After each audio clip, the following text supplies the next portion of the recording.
two, one。好啦，呢段影片咧會講下咧點樣設立一個預約時段出嚟啦。咁留意翻啦，咁預約時段咧喺頁裏邊咧係撳唔到出嚟嘅，冇呢個選項嘅，要去到周先會有預約時段，或者天先會有預約時段嘅設定嘅。最簡單，我哋用翻周次啦。揀翻你要預約時段嗰個嘅日曆啦。當然呢個要係你有編輯權限先做到啦。所以可能要 admin 或者admin 去開放呢個權限俾相關嘅同事去做一啲預約時段啦。好簡單啦，例如咧，我第一堂係8點半嘅，我揀翻8點半嘅時間到到9點半啦。揀翻啱嘅日曆，跟住撳預約時段之後，你揀翻啦。譬如咧，你最想去嗰個按鈕顯示係乜嘢嘅，咁你就撳翻啦。譬如我好簡單，我想我按鈕係寫我要預約咁樣，咁我就揀翻我要預約啦。之後咧，呢度揀翻啦，接受單筆嘅預約定係咧接受多個預約，每一個時段係30分鐘，咁佢就會幫你去設定啦。當然我哋上堂嘅當然係單筆啦。冇理由啲機會 share 俾人用㗎嘛。你再喺裏邊編輯詳細資料咧，會有更加多嘅 setting 嘅。例如你可以重複顯示同一個時段，你可以重複顯示翻啦。可能禮拜三有堂嘅電腦堂要用嘅，咁一定每個禮拜三都用，咁你就 skip 咗禮拜三啦。又或者最簡單，我周一到周五呢個都冇問題嘅。咁你就可以校翻重複幾多次，或者直到你學期結束嗰一日咁好簡單㗎嘛。我先做一個禮拜，所以我揀永遠不要啦。如果你係去到8月31號嘅，咁你就校翻8月31號就得㗎啦。撳完成之後咧，撳儲存就得啦。留意翻呢度啦，呢度會有一個網址出咗嚟嘅，係關乎翻個預約時段個預覽網址啦。譬如我哋撳一撳入去，你會睇到暫時未有嘅，因為我未儲存啊嘛。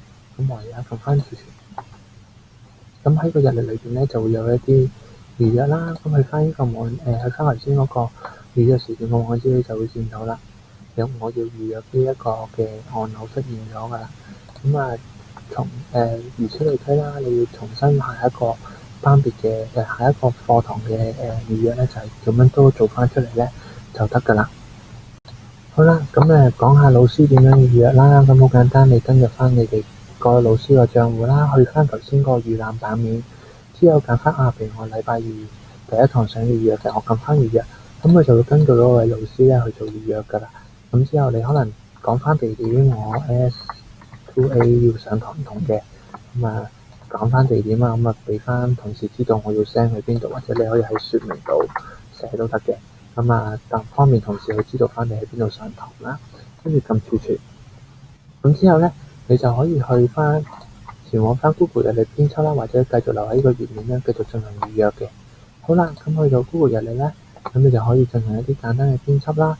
如果你話唔係喎，我撳錯咗，我要取消預約嘅話，你撳翻呢個按鈕就可以取消預約㗎，就會放翻嗰個資源出嚟，同時就可以用翻啦。唔會預約咗可能想改嘅時候唔會放翻個資源出嚟，就可以用呢個去做得到啦。其他同事咧亦都可以好簡單咧，就會睇到咧你呢個時段咧已經預約咗㗎啦。例如我用另外一個 account 去登入咧，你就見到咧呢一個時段已經俾人預約咗，我就用唔到啦。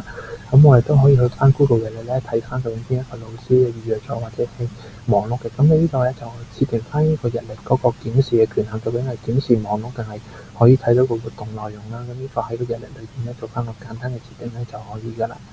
到最後啦，我哋設立翻一個網站，方便同事去預約啦。如果次次都就咁撳呢條 link，可能同事都會唔記得啦。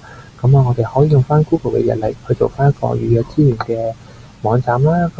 但係咧新版嘅 Google Sites 仲未可以 embed 到一啲日曆入去嘅，只可以係一個檢視嘅日曆啦。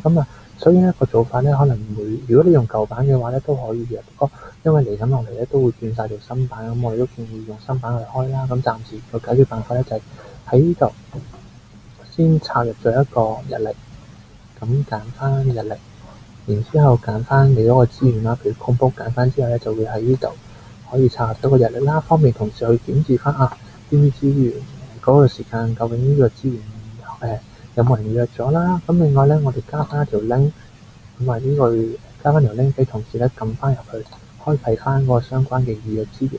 咁咧同時就個預覽個模式咧就會大概係咁樣噶啦。咁你會睇到啦，呢段時間已經俾人週一同週二已經預約咗啦。咁我要去預約，咁我就撳翻呢度，咁我就可以進入去進行一個預約噶啦。咁有關咧田南呢個預約嘅資源咧嘅介紹就嚟到呢度。